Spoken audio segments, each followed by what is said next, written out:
রাষ্ট্রপতি ক্যান্টনমেন্টে। রাষ্ট্রপতি সুরক্ষিত, প্রধান উপদেষ্টা কি অরক্ষিত? সাম্প্রতিক সময়ে রাষ্ট্রপতির অপসারণ নিয়ে রাষ্ট্রপতিকে হেনস্থা করা, বঙ্গভবন অ্যাটাক করা ইত্যাদি নানান খবর চাউর হয়েছে। এর মধ্যে রাষ্ট্রপতি মোহাম্মদ শাহাবুদ্দিন গতকাল ক্যান্টনমেন্টে প্রেসিডেন্ট গার্ড রেজিমেন্টের 50তম প্রতিষ্ঠা বার্ষিকী বা সুবর্ণ জয়ন্তীর অনুষ্ঠানে অংশগ্রহণ করেছেন। আমি আবারও বলি যে সুরক্ষিত এবং অরক্ষিত কথাটি কেন বললাম। ডক্টর মোহাম্মদ ইউনূস অন্তর্বর্তীকালীন সরকারের প্রধান উপদেষ্টা। ডক্টর মোহাম্মদ ইউনূসের প্রতি গত 11 মাসে বাংলাদেশের মানুষের যে পরিমাণ ক্ষোভ বেড়েছে, বাংলাদেশের কোনো অন্তর্বর্তী সরকারের উপর এই পরিমাণ ক্ষোভ কখনো বাংলাদেশ দেখেনি। আজকে যেটি দেখছে, ডক্টর ইউনূস জনরোষের মুখে ক্ষোভ শুধু বাড়ছেই। এই জন্যই বললাম, রাষ্ট্র তাকে নিরাপত্তা দিচ্ছে, সেনাবাহিনী নিরাপত্তা দেবে, সেনাবাহিনী সহযোগিতা করবে, যাই হোক না কেন, কিন্তু জনগণ কর্তৃক তিনি সত্যিকার অর্থে অরক্ষিত।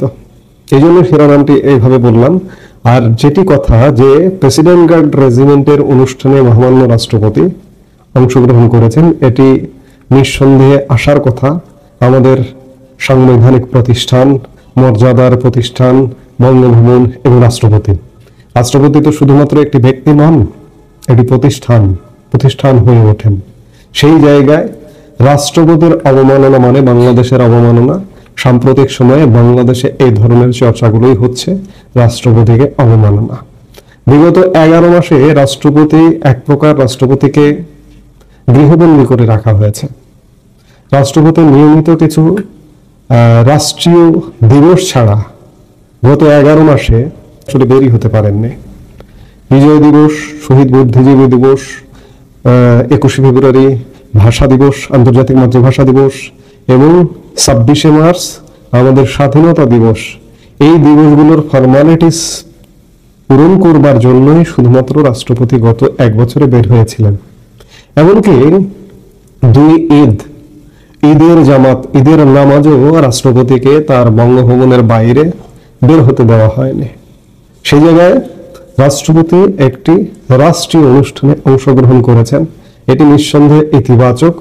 এবং রাষ্ট্রপতিকে আমন্ত্রণ জানিয়েছে প্রেসিডেন্ট গার্ড রেজিমেন্ট, যে প্রেসিডেন্ট গার্ড রেজিমেন্ট মহামান্য রাষ্ট্রপতি, প্রধানমন্ত্রী তাদেরকে নিরাপত্তা দেয়, সেটিরই প্রতিষ্ঠা বার্ষিকী ছিল গতকালকে।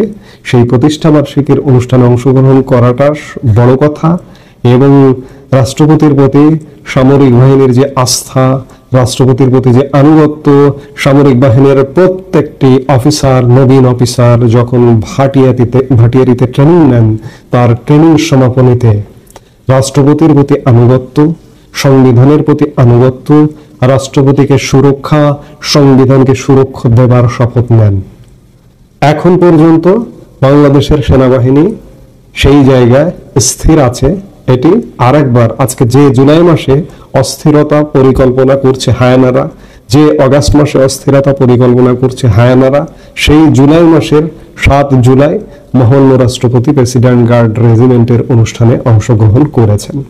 এটি নিঃসন্দেহে রাষ্ট্রপতির প্রতি যে দৃঢ় আনুগত্য বাংলাদেশের সশস্ত্র বাহিনীর, সেনাবাহিনীর, সেটিরই বহিঃপ্রকাশ। দেখুন, প্রেসিডেন্ট গার্ড রেজিমেন্টের অনুষ্ঠানে কোনো না কোনোভাবে প্রধানমন্ত্রী এবং রাষ্ট্রপতি দুজনই কোনো না কোনো পর্বে যুক্ত থাকেন। বিগত অনুষ্ঠানগুলোতে আমরা যুক্ত থাকতে দেখেছি। প্রধানমন্ত্রী গত বছর ঠিক এই দিনই 49তম প্রতিষ্ঠা বার্ষিকীতে অংশ নিয়েছিলেন, দরবারে অংশ নিয়েছিলেন প্রধানমন্ত্রী শেখ হাসিনা। এবার তো সেই হিসেবে সরকার প্রধান হিসেবে ডক্টর ইউনূসের অংশ নেবার কথা। ডক্টর ইউনূস কেন গেলেন না? কিন্তু আছে। এবার রাষ্ট্রপ্রধানকে দিয়ে দরবার, প্রেসিডেন্ট গার্ড রেজিমেন্টের অনুষ্ঠানে দরবার হয়েছে। তো সেই জায়গা থেকে রাষ্ট্রপতি সুরক্ষিত, প্রধান উপদেষ্টা অরক্ষিত জনগণ কর্তৃক। আমি খানিক আগে যেটি বললাম যে এতটাই অরক্ষিত যে গত 1 বছর সময়কালে রাষ্ট্রপতির প্রতি সরকারের বিভিন্ন শাখা থেকে কি পরিমাণ অসহযোগিতা রাষ্ট্রপতিকে এক প্রকার একঘরে করে রাখা, এক প্রকার গৃহবন্দী করে রাখা। রাষ্ট্রপতির মিডিয়া কাভারেজ দেওয়ার ব্যাপারে অলিখিত বা লিখিত নিষেধাজ্ঞা জারি করা হয়েছে বাংলাদেশের সব মিডিয়ায়। সরকারি কোনো গণমাধ্যমে রাষ্ট্রপতি নেই, রাষ্ট্রপতির প্রেস উইং নেই। এই যে প্রেসিডেন্ট গার্ড রেজিমেন্টে অংশ নিয়েছেন, এটিও আমরা জানতে পেরেছি সেনাবাহিনীর আইএসপিআর, সেনাবাহিনীর ভেরিফাইড ফেসবুক পেজে প্রকাশের মাধ্যমে প্রকাশ করেছে। কিন্তু বাংলাদেশের কোন সরকারি গণমাধ্যম, বাংলাদেশ সংবাদ সংস্থা, বাংলাদেশ টেলিভিশনে এই প্রেসিডেন্ট গার্ড রেজিমেন্টের অনুষ্ঠানে অংশ নেবার কিন্তু কোনো খবর নেই। বাংলাদেশের কোনো গণমাধ্যমে, মূলধারা গণমাধ্যমেও নেই। শুধুমাত্র আমি অনেকগুলো গণমাধ্যম আজকে সকাল থেকে দেখেছি, শুধুমাত্র যে মিডিয়ার প্রতি এই মুহূর্তে সমন্বয়কদের ক্ষোভ, ইস্ট ওয়েস্ট মিডিয়া গ্রুপ, বসুন্ধরার কালের কণ্ঠ এবং বাংলাদেশ প্রতিদিনে সেই নিউজটা দেখেছি, আর দুই একটি পত্রিকা এই নিউজটা এসছে। বাংলাদেশ সংবাদ সংস্থায় রাষ্ট্রপতি প্রধানমন্ত্রীর জন্য একটা আলাদা কর্নারই থাকে। বাংলাদেশ সংবাদ সংস্থার সেই পোর্টালে রাষ্ট্রপতির কোনো কর্নারই নেই, উধাও করে দেওয়া হয়েছে। কিন্তু যত একঘরে রাখুন, যত গৃহবন্দী রাখুন, এখনো পর্যন্ত ক্যান্টনমেন্টের ভূমিকাটা মনে হচ্ছে উজ্জ্বল। রাষ্ট্রপতির সুরক্ষায় তারা দৃঢ়। আইএসপিআর এর বিজ্ঞপ্তিতে যেটি বলা হচ্ছে যে সোমবার যথাযথ উৎসাহ ও উদ্দীপনার মধ্য দিয়ে প্রেসিডেন্ট গার্ড রেজিমেন্টের সুবর্ণ জয়ন্তীর তথা 50তম প্রতিষ্ঠা বার্ষিকী পালিত হয়। 1975 সালের 5 জুলাই স্বাধীন বাংলাদেশে গঠিত হয় প্রেসিডেন্ট গার্ড রেজিমেন্ট। 50তম প্রতিষ্ঠা বার্ষিকী উপলক্ষে মহামান্য রাষ্ট্রপতি মোহাম্মদ শাহাবুদ্দিন সকালে পিজিআর সদর দপ্তরে পৌঁছলে তাকে অভ্যর্থনা জানান সেনাবাহিনী প্রধান জেনারেল ওয়াকারুজ্জামান এবং পিজিআর কমান্ডার। মহামান্য রাষ্ট্রপতি পিজিআর এর কোয়ার্টার গার্ড পরিদর্শন শেষে পরিদর্শন বইয়ে স্বাক্ষর করেন এবং এই রেজিমেন্টে অফিসার ও জেসিওদের সাথে কুশলাদি বিনিময় করেন। এরপর তিনি শহীদ ক্যাপ্টেন হাফিজ হলে পিজিআর ও কর্মরত সকল অফিসার, জুনিয়র কমিশন অফিসার এবং অন্যান্য পদবীর সদস্যদের উদ্দেশ্যে দরবারে বক্তব্য রাখেন। বক্তব্যের শুরুতে তিনি পিজিআর এর সুবর্ণ জয়ন্তী উপলক্ষে সবাইকে তার আন্তরিক মোবারকবাদ ও শুভেচ্ছা জানান। তিনি সশ্রদ্ধ চিত্তে মুক্তিযুদ্ধে আত্মদানকারী বীর শহীদদের পাশাপাশি প্রেসিডেন্ট গার্ড রেজিমেন্টের 5 জন শহীদ সহ সকল প্রয়াত সৈনিকদের স্মরণ করেন এবং তাদের আত্মার মাগফিরাত কামনা করেন। এছাড়াও তিনি পিজিআর সদস্যদের একাগ্রতা, নিষ্ঠা, শৃঙ্খলাবোধ ও পেশাগত দক্ষতার প্রশংসা করেন এবং সর্বদা নেতৃত্বের প্রতি অনুগত থেকে অর্পিত দায়িত্ব সুষ্ঠুভাবে পালনের জন্য নির্দেশ প্রদান করেন। অর্থাৎ তিনি যথাযথ নিয়মে এই অনুষ্ঠানটিতে অংশগ্রহণ করেছেন। এই অনুষ্ঠানটিতে গত বছর মাননীয় প্রধানমন্ত্রী শেখ হাসিনা অংশগ্রহণ করেছিলেন। এবার পিজিআর এর অনুষ্ঠানে প্রধান উপদেষ্টা ডক্টর মোহাম্মদ ইউনূসের অংশগ্রহণের এতটুকু ছিটে ফোঁটাও খুঁজে পাওয়া যায়নি। এটি কেন? ক্যান্টনমেন্টের কি প্রধান উপদেষ্টার প্রতি আনুগত্যের কোনো শপথ নেই? প্রধান উপদেষ্টা সাংবিধানিক কোনো পদও নয়। সেই জায়গায় বাংলাদেশ থাকতে হলে রাষ্ট্রপতি থাকতে হবে, বাংলাদেশকে ভ্যানিশ করে দিতে হলে রাষ্ট্রপতিকে ভ্যানিশ করে দিতে হবে।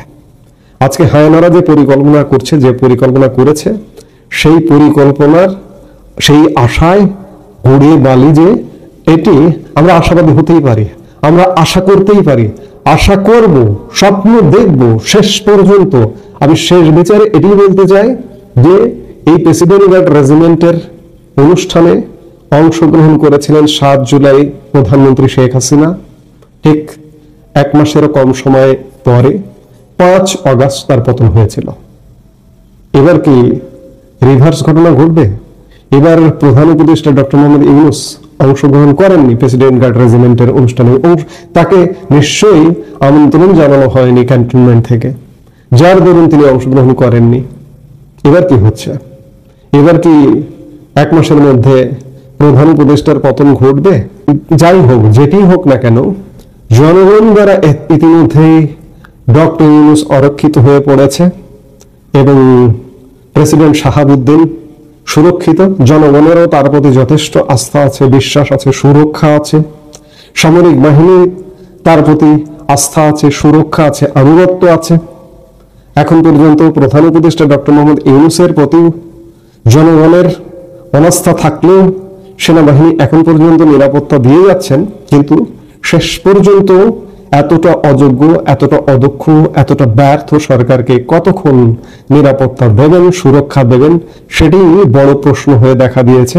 এখন দেখা যাক যে কি হয় সামনের দিনে। রাষ্ট্রপতি নিয়ে যে কালো মেঘ জমেছিল, সে মেঘটি অন্তত পক্ষে কেটে গেছে। সংবিধান নিয়ে যে কালো মেঘ জমেছিল, সেটি অন্তত পক্ষে কেটে গেছে। যতই ঐকমত্য কমিশনের বৈঠক করে সংবিধান সংশোধনের আলাপ আলোচনা করুন না কেন, শেষ পর্যন্ত এটি পারবেন না। এবং ডক্টর ইউনূসের সত্যিকার অর্থে নির্বাচন দিয়ে হোক আর যে কোনো ভাবে হোক প্রস্থান করতে হবে, এটি নিশ্চিত। আমরা শেষ পর্যন্ত বলতে চাই যে আমাদের মহামান্য রাষ্ট্রপতি সুরক্ষিত এবং ডক্টর ইউনূস অরক্ষিত। প্রথমত জনতার কাছ থেকে অরক্ষিত হয়ে আছেন, জনরোষ বাড়ছে, এবং শেষ পর্যন্ত জনরোষ যদি বাড়ে, জনতা যদি চায়, সেনাবাহিনীও সেটি চাইবে। আমরা সেই দিনটি দেখবার অপেক্ষায় রইলাম। এই মুহূর্তে এ পর্যন্ত। সবাই ভালো থাকুন, সুস্থ থাকুন।